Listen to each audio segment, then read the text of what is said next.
गोथार बाथौ फोरबो बेखौ बर' कसारि अनसाय गावहाय खुंथायनि बानजायनायाव दिनैनि बे अक्ट' सानजारि नोगोर सिमेन्ट साफ्रि खुंनो बा बानजायनानै खुंगासिनो दङ।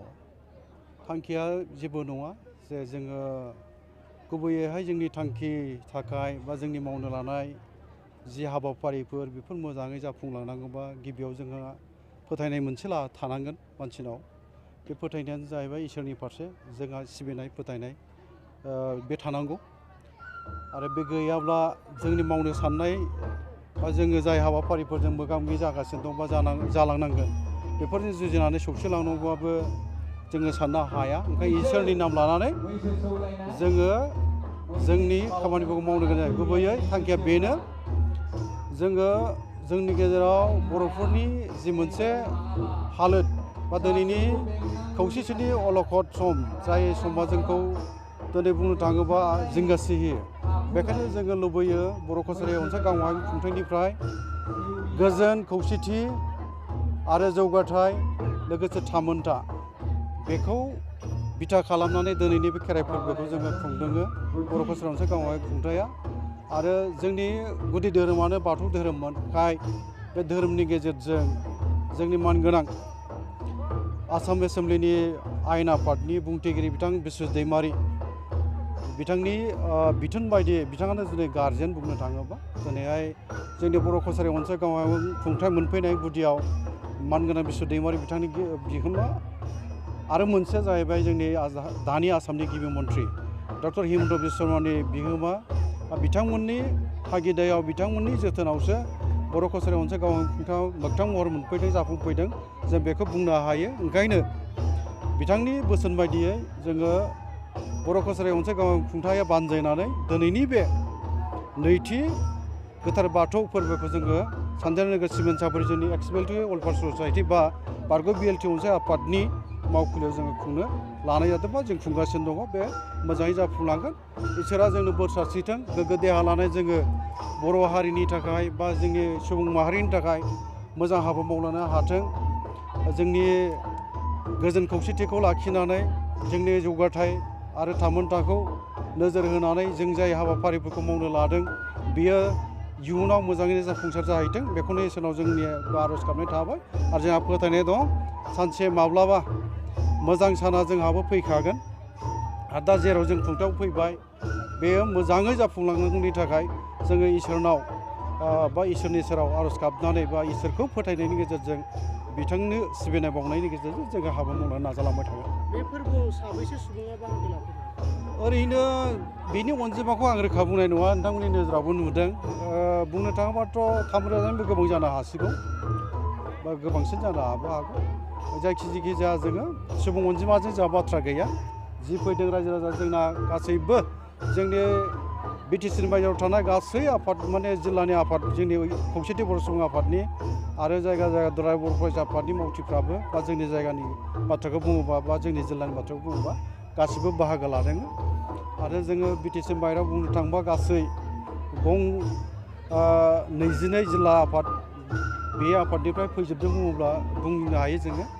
आरो जोंनि जायफ्रा दिनै खुंथायाव दङ बर' कसारि अनसाय गावहाय खुंथाय बा बिबान मोननाय बिबानगिरिफोर मावफुं सोद्रोमा बिथांमोन बा जोंनि मानगोनां आसाम आयेन आफादनि बुंथिगिरिजों लोगोसे खुंथायनि जोंनि बर' कसारि अनसाय गाव खुंथायनि लेङाइ गाहाय मावफुं सोद्रोमा बिथां रमिय नार्जारि, अनिल बसुमतारी, प्रणब बर', महिपाल बर', जयकान्त बर' आरो लोगोसे बिनद बसुमतारी आरो जोंनि खुंथायनिनो लेङाइ मासिगिरि सृजन बसुमतारी बिथांमोन आरो गोबां जोंनि माहारि आफादनि दैदेनगिरिफोर बुंनो थाङोबा जोंनि जिल्लानि सिङाव थानाय बर'नि माहारि गौथुमफोर बुंनो थाङोबा जेबो फाराग लायालासेनो ब्रह्म बाथौ बा दुलाराय बर' फरायसा आफाद आइजो अनसाय आफाद आरो बिदिनो एक्सबिएलटि वेलफेयार ससाइटि सारायना एनडिएफबि गासैबो बुंनो थाङोबा खौसेथि बर' सुबुं आफादजों लोगोसे बाहागो लादों।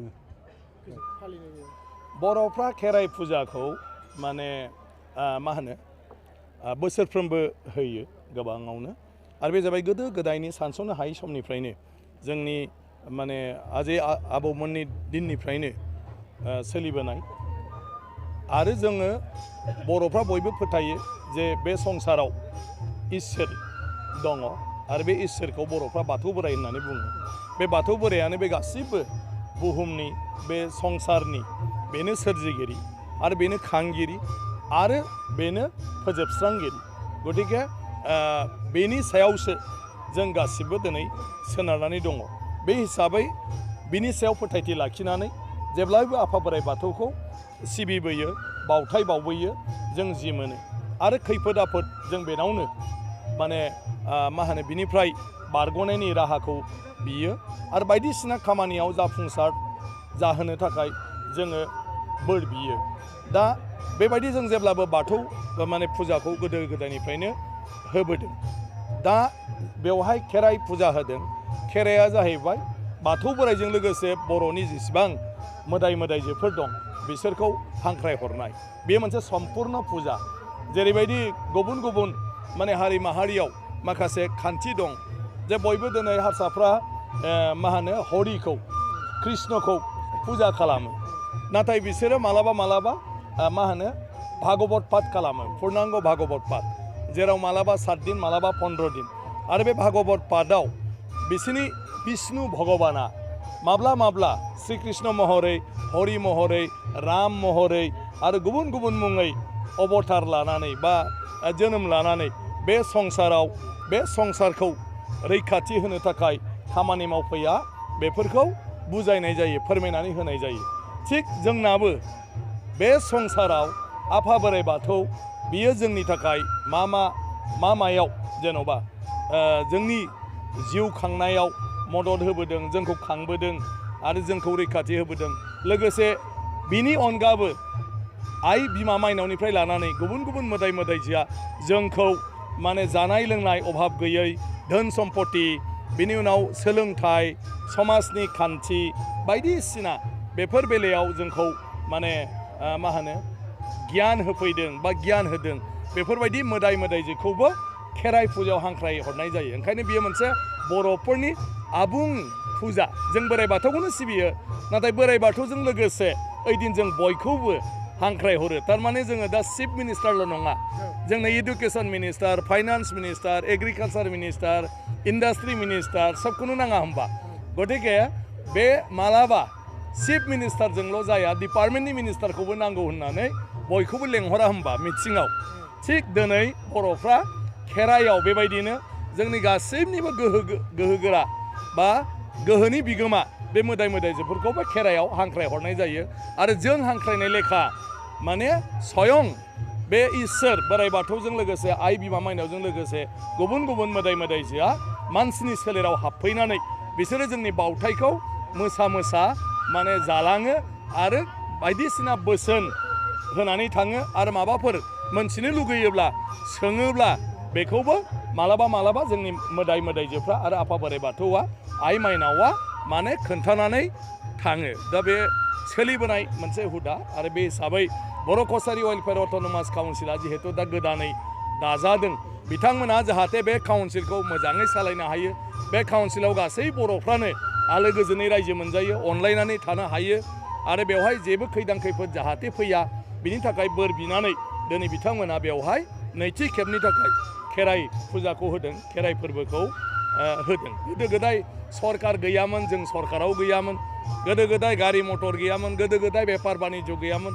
ओंखायनो खेथि बाथिल' खालामोखाय माने गोदो गोदाय बिदिनो आघन मागो बेयाव जानायखौ जों इसोरनोबो बावनाय बे हिसाबै होयो। बिनि उनाव बैसाग फैनाय लोगो लोगो जोङो गोदानै आबाद मावनोसै, बे हिसाबै जोङो आबादनि थाखाय जोङो इसोरनाव माने बोर बिनानै खालामो। बिनि उनाव कार्तिक मासाव माने माइआ बिथराय थयोबा गोरबोआव माइआ थाफैबाय, बे जाहाथे थेफा जाया, गुग्ला जाया, मोजाङै मोजां ओंखारो, बिनि थाखाय जोङो खाथि गासा सावनानै आइ बिमा माइनावखौ बे समाव हांख्राय हरो। गतिके गोदो आबादल'मोन। दा ओंखायनो सोरबा बेफार मावदों बेबो गणेश फुजा होगोन, नङा होमबा? सोरबा राजखान्थि खालामदों बेनो गोहो नांगौ, मोजां सालायनो हानाय गियान नांगौ। सोरबाया गारि घरा बायदिसिना माने दानाय लुनायनि खामानि मावदों, बिसोर बिश्वकर्मा फुजा होदों।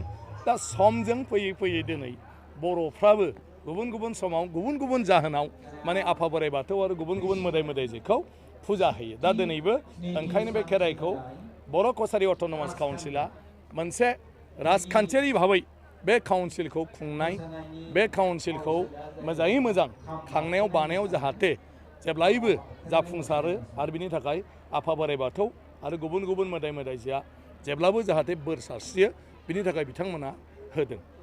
बिटिआरनि सिमा बारायनाय बे दाख्लै साननैसो सिगाङाव फोसावजाबाय नाथाय BKWACनि सिमा बारायनाय दासिमबो सिमाया थिग जायाखैबा भिलेज नटिफाइ जायाखै बेनि सायाव ना BKWAC ना माने गासिबो गामिया साबमिसन जाबाय दा बे गामिया नटिफिकेसन जानांगौ आरो नटिफिकेसन जानो थाखाय जिखिनि गामि बेवहाय होनाय जादों बे गामिफोरखौ भेरिफाइ खालामगासिनो दं माने डिस्ट्रिक्ट गासिबो डिस्ट्रिक्टआव बे जाब्लानो गासिबो जाजोबगोन आरो माने बिटिआरआव हाबै गासै गामियानो BKWACआव थागोन गासै बर' गामियानो ओंखायनो BKWACआव बेबायदि माबा खालामनांगौ गैया मात्र नटिफिकेसननि गोनांथि दं आरो बे नटिफिकेसनाव जिखिनि गामिखौ दा इन्टारिम काउन्सिला साबमिट खालामदों आरो जिथु मा होनो UBPOआ साबमिट खालामदों बेखौ गभर्नमेन्टआ दा माने गासिबो डिसि माबायाव नायनो थाखाय हरदों आरो बे क्लियार जानानै फैयोब्लानो नटिफिकेसन जागोन। माब्ला फोसावजानायनि मिजिं दङ बे बबेयो भिलेज नटिफिकेसना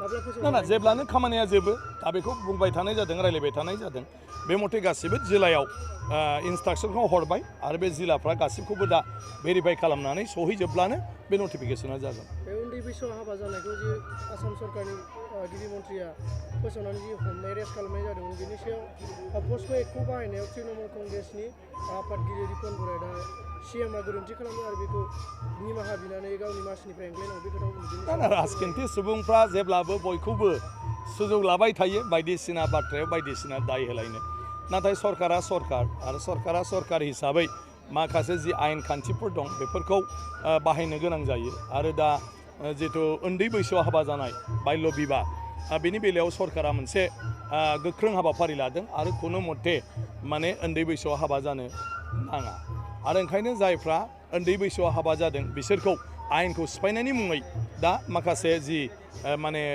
राहा लामा लादों एक्सन एरेस्ट खालामदों बे जाथायफ्रा दा बेफोरो जागासिनो दं आरो बेखौ लानानैनो बयनिफ्रायबो माबा माबि माने भिउफ्रा ओंखारदों गतिके माबा मोनसे मावोब्ला माबा मोनसे रिएक्सन बियो ओंखारो नाथाय बियो मोनसे आयेन दंखायो बे आयेन भंग खालामनायनि मुङाव बे हाबाफारिखौ गोख्रोङै मावफुंनो थाखाय दा लादों जेखौ आगोलनि समफ्राव माने बेबायदि गोख्रोङै लाबोनाय जायाखैमोन ओंखायनो आं सानो बे बेलायाव जायहा जि बिनि सायाव माने मा होनो मोनथिनो हानाय गोहो दं बेखौ लानानै सरकारखौ सुबुरुन होयोब्ला आं सानो फैबाय थानाय समाव गोरलैयैनो बे आयेनखौबो जोङो मावफुंनो हागोन आरो आयेन सिफायनाय हाबाखौ रावबो मावनो आवगायनाय नङा आरो बेबायदियै थांबाय थानो हायोब्ला अब्ला बेबायदि जाथाय जिथु जाब्रबदों दा माने माखासे सुबुंफोरखौ एरेस्ट खालामनाय बेबायदि जाथायफ्राबो जोंनि गेजेराव जानाय नङा।